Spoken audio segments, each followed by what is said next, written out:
Оце вже занадто навіть для мене. Це чистої води людожерство.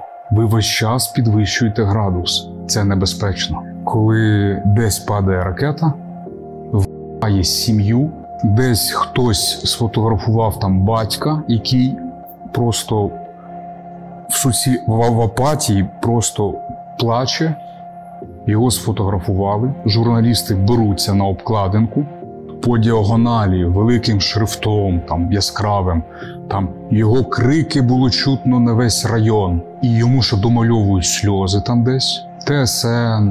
Це заради чого? Тут мова йде виключно про перегляди, виключно про конверсію. Це максимально по-людожерськи. Це не люди, це мразі, ті, хто це роблять, ті, хто це малює, ті, хто формулює, ті, хто затверджує.